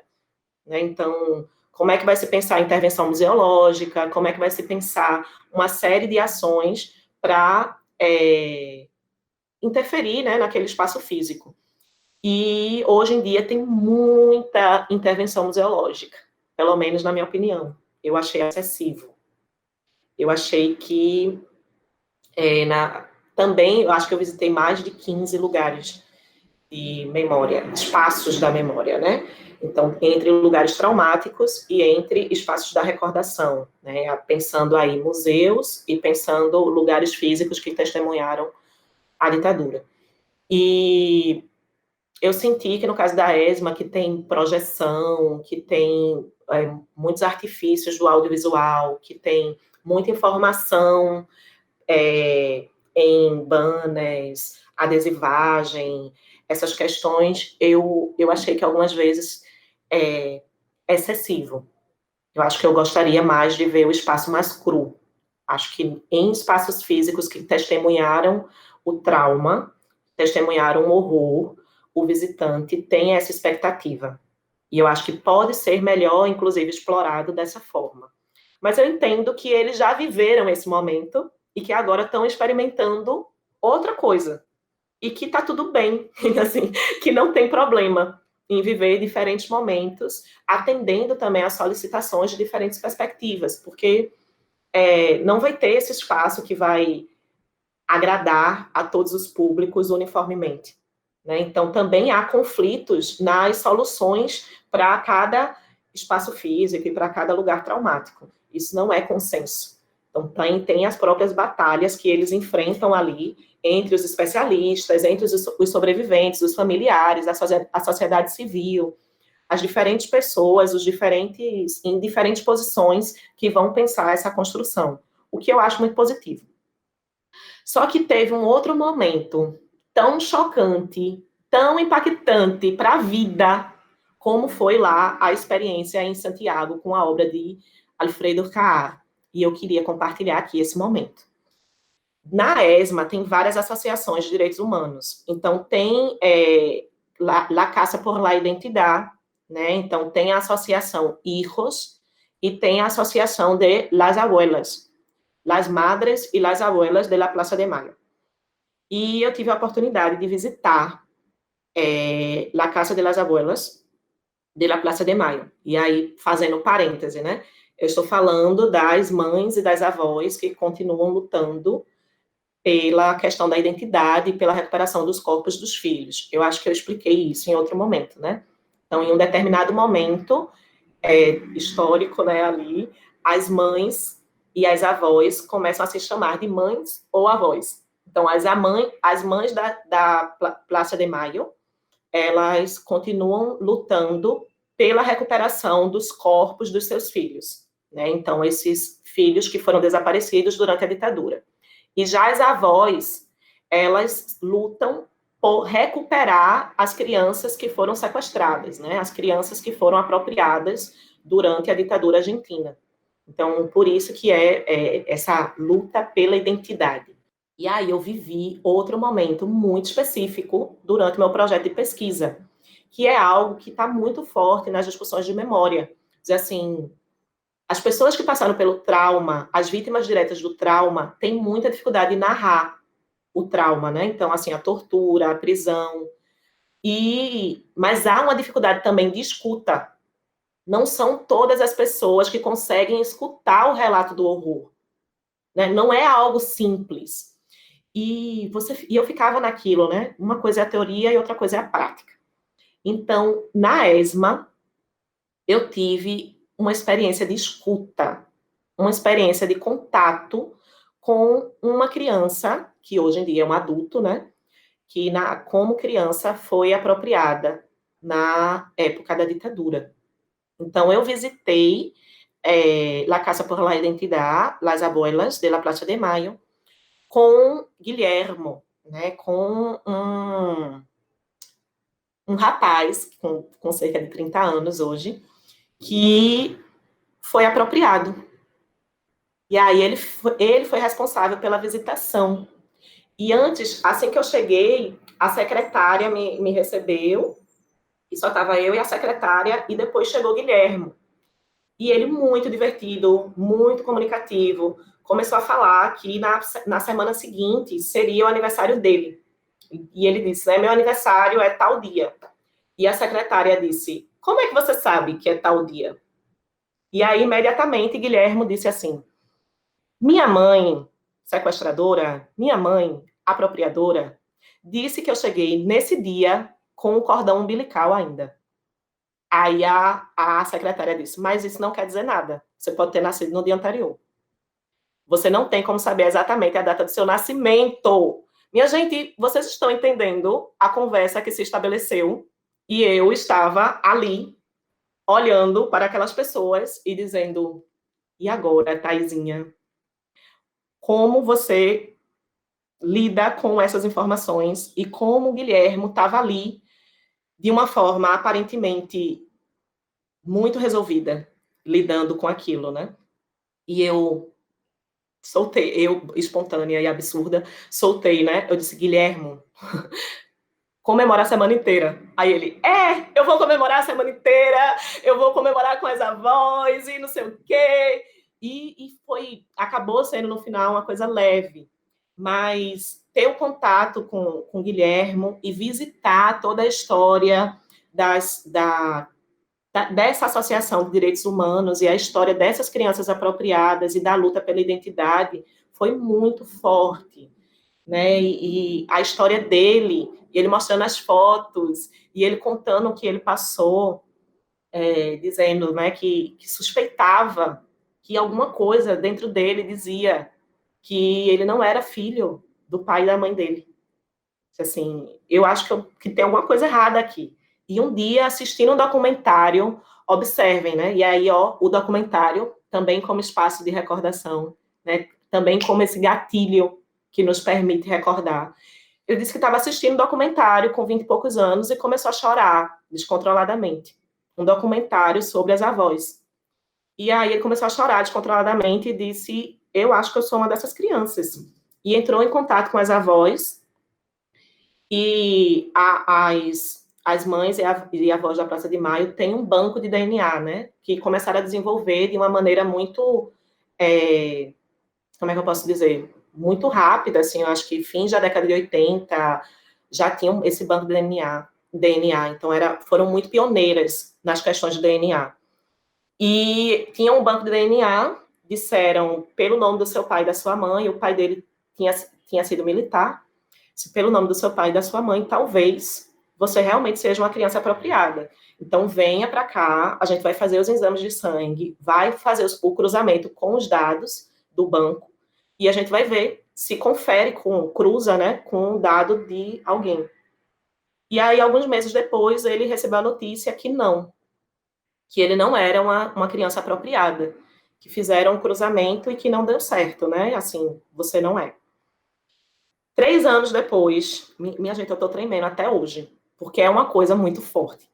Aí, 3 anos depois, num novo julgamento, porque os julgamentos da ditadura na Argentina não acabaram, então, 3 anos depois, uma testemunha de uma das causas fala que a militante fulana, eu também não estou com o nome aqui, mas está tudo direitinho na tese, que determinada militante estava grávida durante o cativeiro, né? Estava grávida durante o período que ela estava presa. E aí, as avós, nós não sabíamos que essa mulher estava grávida. Então, até aquele momento, não se tinha esse registro, não se tinha a possibilidade de saber que a militante estava grávida. Então, não tinha os bancos de dados, no banco de dados, a família, né, o sangue dessa militante. Então, imediatamente começaram um processo de investigação, entraram em contato com os familiares da militante e os familiares, né, do marido da militante, que também era militante, e acrescentaram os dados, né, sanguíneos, os dados de DNA, no banco de dados e cruzou imediatamente com Guilherme. Então, 3 anos depois que ele tinha procurado as avós, minha gente, como eu me emociono até hoje, 3 anos depois que ele tinha procurado as avós, ele descobriu quem ele era.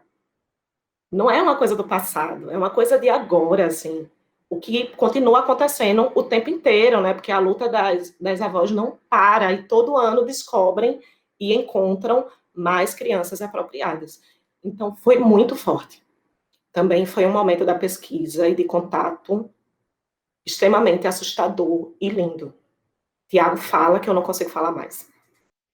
Eu deixei uma pausa, né, aí no meio para tentar organizar um pouquinho aqui as minhas ideias.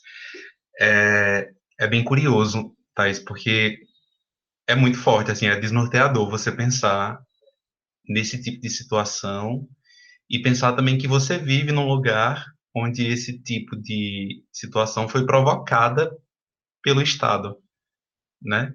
Que teoricamente teria o dever de cuidar dos seus cidadãos e cuidar das pessoas que vivem ali. E Guilhermo também, assim, tipo, eu não consigo imaginar como essa experiência foi processada por ele, porque são muitas coisas, né? Ele descobre que foi apropriado, descobre também que viveu uma farsa, né? Mas ele, ao mesmo tempo, tem uma relação longa de uma relação de maternidade e paternidade aí com essas pessoas que sequestraram ele. É muito desnorteador, assim, eu não consigo organizar, não, as ideias. E aí eu tô lembrando também de uma outra experiência que está conectada com isso, que em 2018 eu visitei o Museu da Memória de Rosário, né? Acho que foi 2018 ou 2017, não, foi 2018 não, foi 2016. 2016 eu fui para Rosário e visitei o Museu da Memória.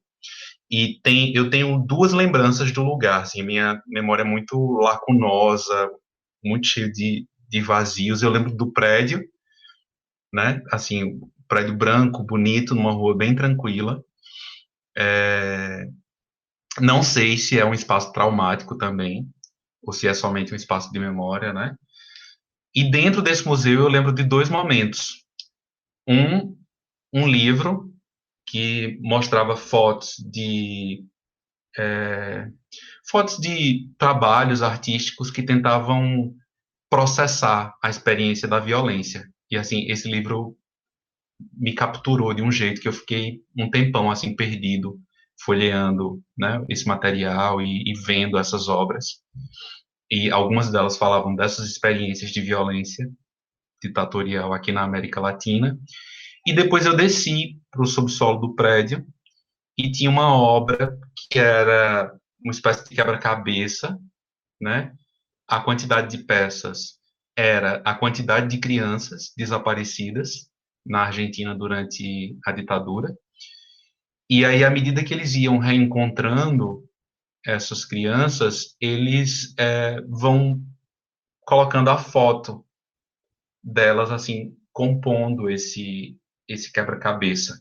E, assim, eu tô falando agora e tô também, assim, bem, bastante emocionado e muito arrepiado, porque, para mim, também foi vendo com uma distância muito grande, né, tendo contato com essa experiência a partir da mediação da arte, mas foi uma experiência que me chocou completamente, assim, tipo, eu fiquei completamente sensibilizado. E aí, Guilhermo ter acesso a esse relato deixou essa experiência ainda mais vívida para mim, mais forte, mais marcante e mais significativa. Espero que você tenha conseguido se reorganizar. Dei uma respirada, Se dei uma reorganizar, respirada. Thaís.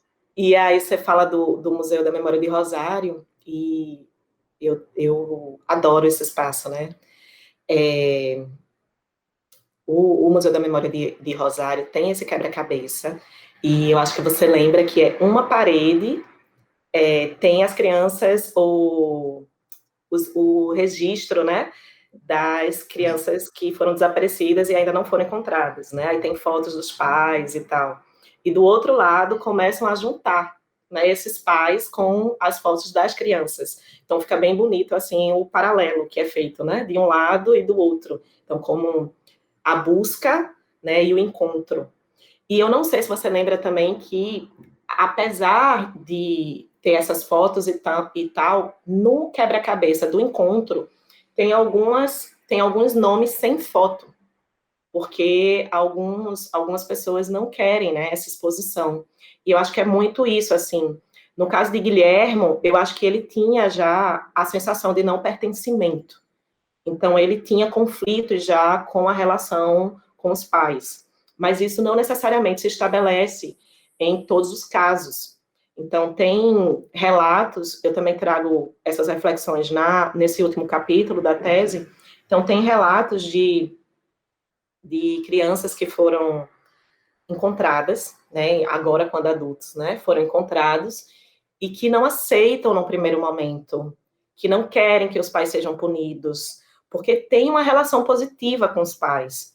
E isso diz também desse lugar que é importante a gente tirar, né, a gente tirar o lugar dos perpetradores e tirar o lugar das pessoas que apoiaram a ditadura da monstruosidade. Então, são pessoas comuns, algumas vezes, né? Então, são pessoas que podem ter tido esse papel, né, durante a ditadura, mas que podem ter sido bons pais e mães, né? Não necessariamente querem dizer que são malvados e monstruosos e que torturaram os filhos, né? Não necessariamente. É E, a maldade de gente boa, como diz Chico exato, César, né? A é. maldade de gente boa. Exato. E aí tem um caso emblemático de uma artista e escritora que ela encontra, a partir dessa luta pela identidade com as avós e tal, encontra o irmão, né? Então, ela, completamente militante, completamente articulada com as questões de luta pela identidade, de luta pela, por essa busca, né, e pelo respeito aos pais mortos. E aí ela encontra o irmão. E como ela encontra o irmão? Porque a vida também tem a ironia, né? O irmão é a cara do pai. Então, assim, tem essa parte irônica, né? Parece novela, mas é a vida real, tem as suas questões surreais. E ela narra, né, esse encontro, que ela vai com um livro e entrega o livro ao irmão com a foto do pai, né? Dizendo assim: ei, você não é essa pessoa que você acha que você é, né? Você é essa outra pessoa. Só que aí esse irmão tem uma relação muito positiva com os pais apropriadores. E no primeiro momento ele não aceita que os pais tenham qualquer tipo de punição, ele não aceita. Ele tem uma fala dele, inclusive, tá tudo isso na tese. Tem uma fala dele que ele diz assim: eu nem conheço esses pais que estão dizendo que são meus pais agora. Eu não conheço. Como assim eu vou negar os pais que cuidaram de mim, que estiveram comigo, né? E, e é muito forte quando a gente pensa nas questões de memória. Então, se a gente pensar as recordações dele, as recordações diretas como sujeito, são dos pais apropriadores. Então, é necessário esse trabalho, numa perspectiva aí geracional, de pós-memória, para ele recuperar essa memória dos pais que ele não vai conhecer, porque estão mortos, né? Então, é bem forte isso, e como algumas vezes precisa assim, de meses ou anos, até para que essa pessoa consiga elaborar e assumir uma outra postura diante desse encontro com a identidade. E no caso dele, ele assumiu, e ele tem o depoimento dele lá na página das avós e tal, é bem bonito também. E tem um texto, uma performance, assim, da irmã, né, que é a artista e a escritora, que ela problematiza esse encontro. Então, como elas tinham uma expectativa de encontro com o irmão e como isso não se dá no primeiro momento. E é também muito forte a forma como ela coloca isso. E eu não estou trazendo nomes nenhum, né, gente? A gente bota na descrição. Depois, organizadinho. E tá lá na tese. Só para a conversa fluir. Tiago, você quer comentar alguma coisa? Ou eu vou para a questão da saturação? Ah, então eu quero ir para a saturação. Não, eu queria também comentar uma outra coisa, assim, porque a gente relaciona muito essas experiências de violência do Estado com a nossa realidade, né, de país latino-americano, de periferia do mundo capitalista, ou pensando em outros termos, sei lá, países de terceiro mundo, que já não se usa mais. Mas, assim, isso não é uma característica nossa, né? Não é uma característica nossa. Esse tipo de violência é muito comum, assim, em outros lugares, inclusive lugares desenvolvidos. E aí eu fiquei lembrando o caso do Canadá, né? Que é um país hoje em dia que celebra muito essa coisa da diversidade e tal, mas que tem um histórico aí de muita violência com os povos indígenas também. Na década de 80, inclusive, eles tinham um regime de residential system, alguma coisa assim, que as crianças indígenas, elas eram removidas de suas famílias pelo Estado e elas eram educadas em escolas criadas com esse fim. Elas eram colocadas em campos de concentração, né? E era uma assimilação forçada. A ideia era forçar as crianças dos primeiros povos a assimilarem a cultura local. Local não, né? Que o local seria o delas, mas assimilar a cultura do colonizador, né?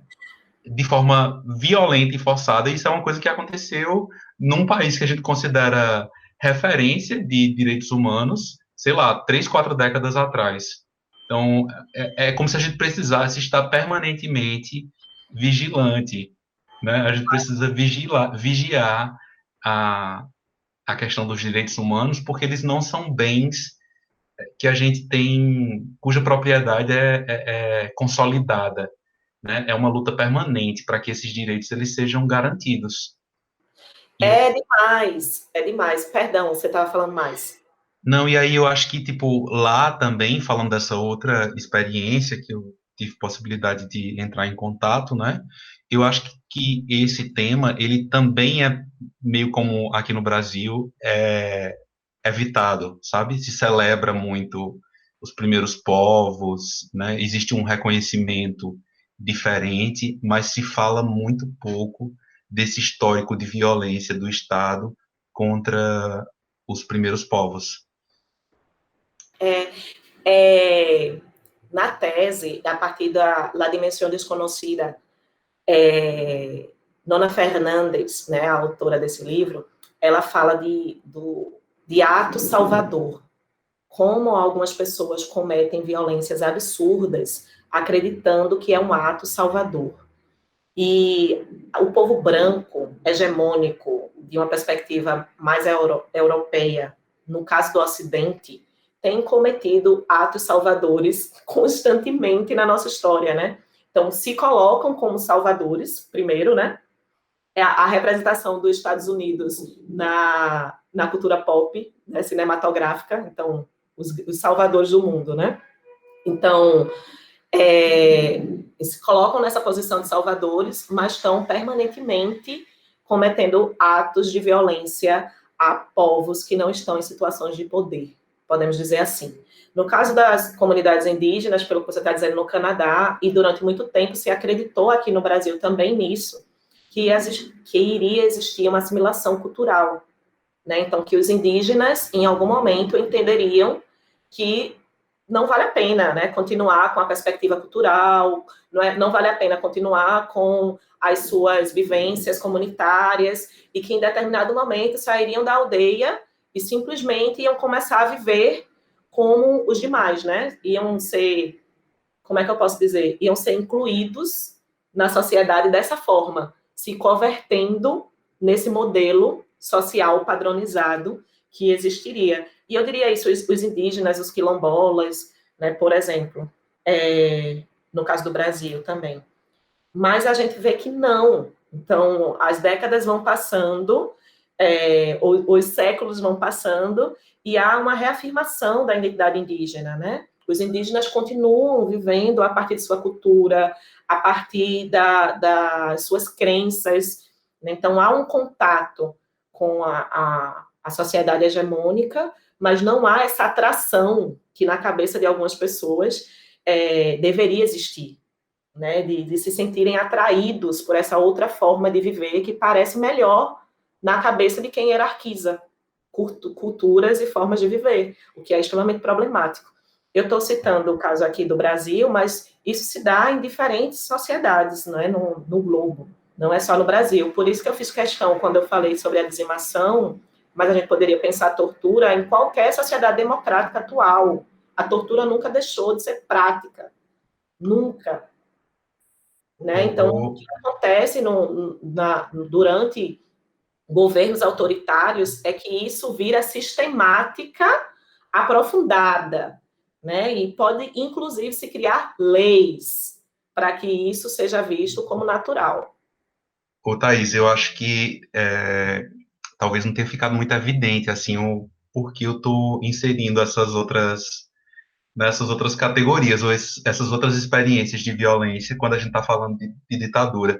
E aí eu queria fazer uma conexão com uma coisa que você disse antes, que é quem vai ser vítima, né, quando você falou do comportamento autoritário, quem vai ser vítima e quem vai ser vitimado. Vitimador, né? Quem vai ser algoz, no caso. Quem vai ser vítima e quem vai ser algoz dessas experiências. Eu acho que se a gente pensar sobre elas, existe uma característica comum. Geralmente é aquela pessoa que não corresponde aos padrões eurocêntricos, né? Tipo, é a população, os povos negros, os povos indígenas, ameríndios. Então, essas populações, elas estão mais expostas a esse tipo de violência, e eu acho que por isso é tão importante conectar. Não é uma coisa nova, né? É um processo que faz parte da nossa história, tipo, a gente violenta esses grupos e que a gente precisa, de alguma forma, pensar em maneiras de interromper essa violência. E eu queria comentar também outra coisa que você mencionou, que é essa coisa do ato salvador, né? Eu acho que foi esse o termo que você utilizou. E aí é uma coisa que eu estou estudando agora, que eu consigo facilmente relacionar essa ideia do ato salvador com a lógica, com o jeito de ver o mundo, de encarar a realidade do ocidental, né? Do homem branco, europeu, ocidental, cristão, né? Essa lógica de salvamento, de fazer o bem pelo outro, como pode ser visto, obviamente, de uma perspectiva bem violenta, mas ela faz parte do jeito ocidental de ver o mundo e a realidade, né? Tipo, a coisa de converter o outro para minha religião, de tornar o outro parecido comigo, de, sabe, salvar o outro da selvageria, da barbárie, do comunismo, né? Como isso tudo é violento e colonizador e característico de sociedades que viveram processos de colonização, né? Eu queria fazer essa conexão. E aí a gente vai para, já fechando, já fechando, a gente vai para a Tiago, ideia da saturação. peraí que eu quero comentar agora o que tu falou. E vai dar 3 horas de podcast, mas não tem Três problema. horas. Né? É, A gente coloca lá na descrição, gente, escuta meia hora, toma um cafezinho, outro dia você escuta mais meia horinha e tá tudo bem. Mas é porque, eu não sei se, eu acho que você sabe, que eu tenho me encontrado mais com questões da cultura oriental nos últimos tempos, né?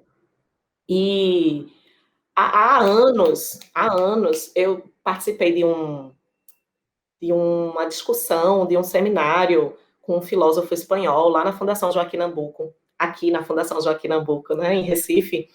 E eu adorei que quando fizeram questões sobre colonização, ele não pensou Ocidente, ele pensou China e Japão. E aquilo para mim era tão novo, ele porque tirou sempre o brilho da achei, reta, né? claro, ele foi completamente estratégico.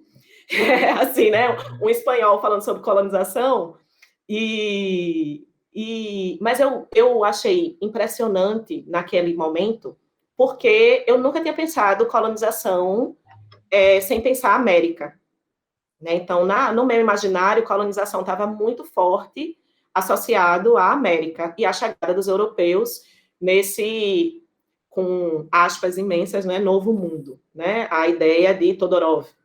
E aí, trazer para outro espaço, né, deslocar na minha cabeça a possibilidade de colonização para o Oriente, foi extremamente interessante e rico.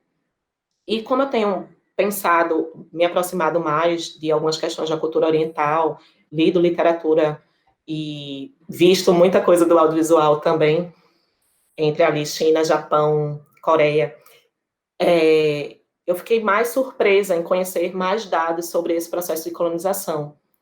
E, curiosamente, o que eu estava citando de Ato Salvador, de Nona Fernandes, ela vai para um documentário que fala sobre a Segunda Guerra. E esse Ato Salvador que ela descreve é exatamente de um japonês, né? Assim, o depoimento de um japonês no final da Segunda Guerra, que morava em uma ilha que seria ocupada pelos Estados Unidos e teve a ordem do imperador japonês na época que eles não se deixassem ser prisioneiros.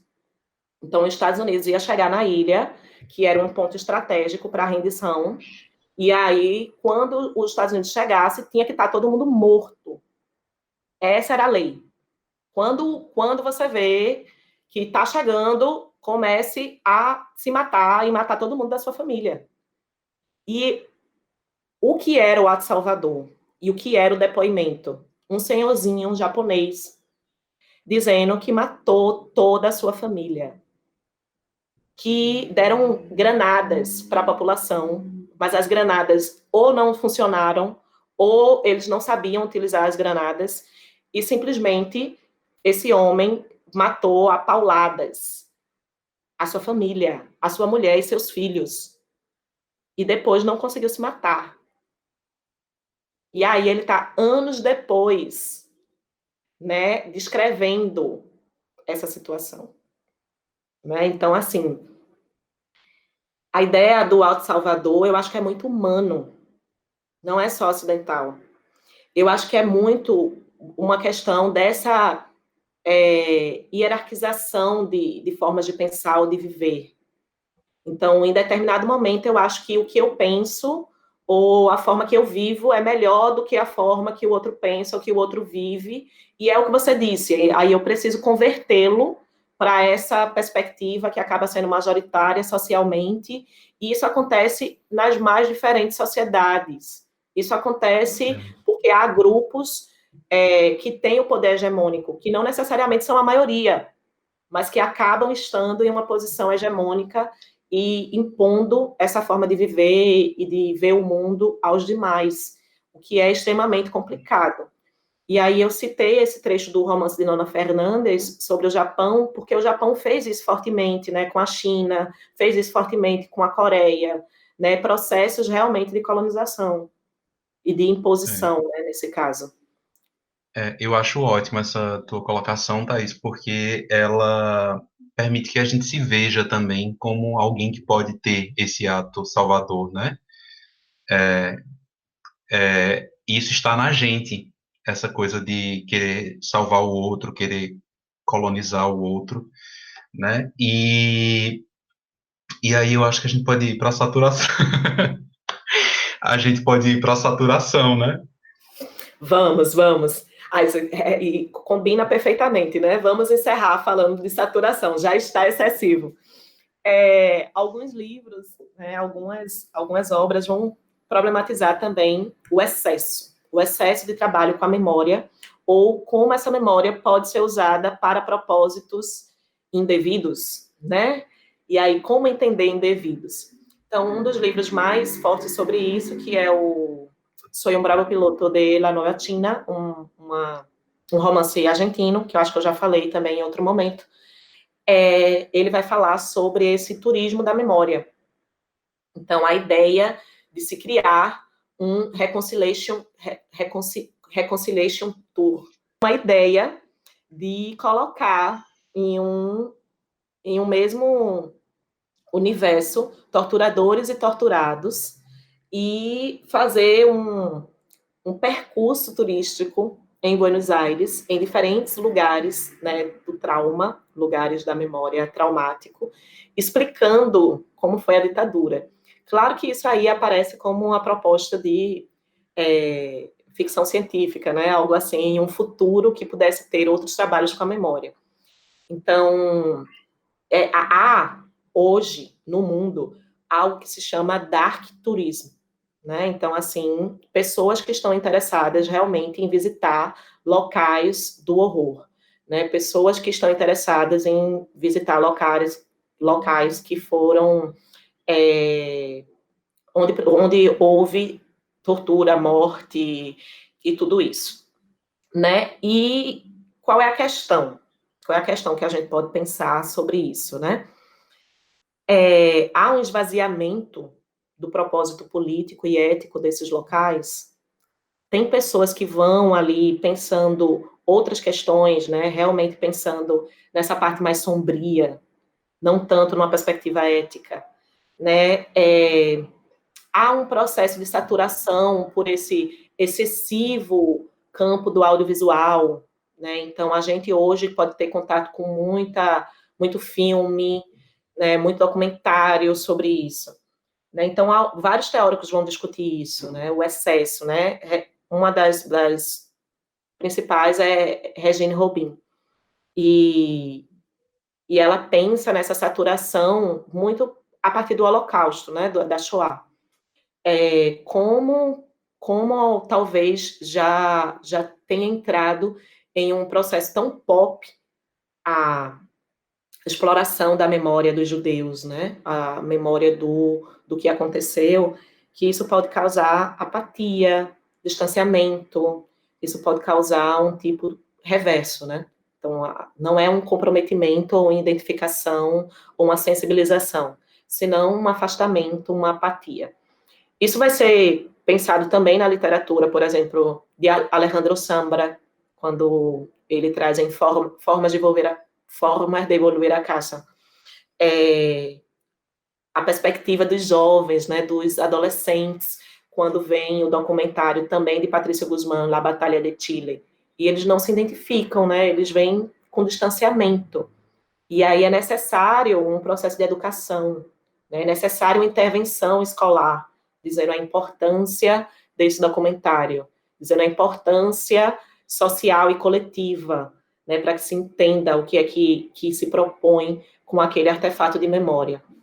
E isso também vira piada, assim, por exemplo, Nona Fernandes, em La Dimensão Desconocida, ela faz várias críticas ao Museu da Memória e dos Direitos Humanos, né? Fala sobre o excesso de informação, em como não está contextualizado, em como algumas vezes simplesmente se preocupam não entender as lógicas e as sistemáticas, né, daquele momento social e político, mas se cria vilões e mocinhos, né? Isso também é problemático, quando a gente pensa só nessa perspectiva polarizada, né? Quem são os vilões, quem são os mocinhos, e ela brinca com isso, né? É muito fácil identificar, porque os vilões estão usando farda, né? E diz assim, não é tão simples assim, a gente sabe que tem uma sociedade civil que apoiou fortemente também, né, o regime militar.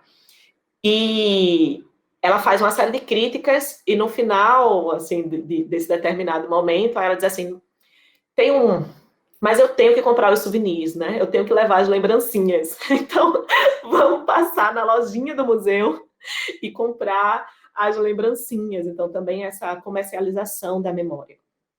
Então, eu acho que é muito importante pensar sobre isso. Pensar as diferentes camadas, né, desses locais. Alguns que têm ali acesso gratuito, que você pode também ter esse acesso agora virtualmente, né, fazer uma visita virtual, e outros que você precisa pagar, que há uma comercialização mais forte. Então, tudo isso precisa também ser pensado. No caso do específico da saturação, eu acho que, de maneira geral, o tema das ditaduras na América Latina não chegou nem perto, assim, da quantidade de material que tem, por exemplo, a Shoah, né? Então,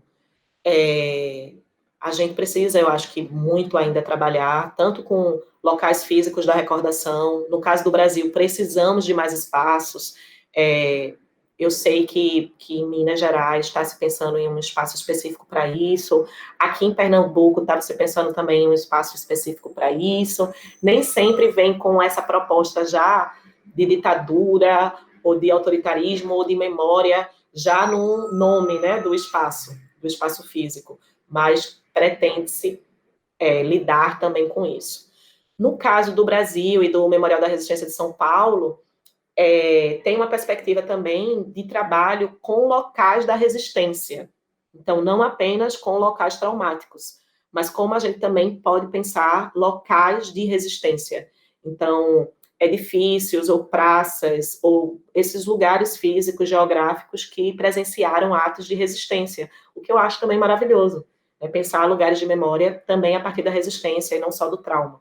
Isso também daria outra possibilidade aí de chegar a novos espaços. Então, acho que o trabalho aqui com memória, com essas memórias da ditadura, tem muito trabalho para ser feito com literatura, com arquitetura, com audiovisual. Acho que a gente está a todo vapor. E eu espero ver cada vez mais empreendimentos de memória e com esses sujeitos, né, nós como sujeitos ativos nas construções de memória. Apesar do momento de crescimento autoritário, eu sou uma pessoa esperançosa. Eu também, vamos ter esperança. Eu bem fraco, né? Parecendo Fiuk. Vamos ter esperança. Mas é isso, gente. Eu acho que a nossa história ela é muito atravessada por essas violências e eu acho que a gente ainda é muito, não sei, isso está muito internalizado, né? Tipo, está muito em nós e a gente precisa tentar reduzir isso, pensar na possibilidade de um futuro um pouquinho, sem ser conciliador, né, sem tentar apagar, mas pensar na possibilidade de ser um pouquinho diferente. E eu acho que a literatura, como Thaís já pontuou, e conversas como essa, elas têm essa função também, de, né, pensar outras formas de existir. E eu acho que é isso. A gente encerra esse nosso episódio. Eu quero agradecer a todo mundo que escutou e deixar o convite para que vocês nos acompanhem nos próximos episódios. Muito obrigado, Thaís. Muito obrigado, Camila. E é isso. Ah, foi lindo, Tiago. Agradeço demais as suas colocações, as suas considerações. E como a gente costurou também com outras questões, não só da América Latina, né? Mas puxou para outras questões globais. Achei que ficou bem bonito o episódio de hoje. E na descrição eu coloco as referências de uma maneira mais organizada. Obrigada, gente. Camiloca, gratidão. Tiaguinho, seu lindo, obrigada. E vamos embora para os próximos episódios. Um cheiro, minha gente. Tramando. Tramando. Tramando. Tramando. Tramando.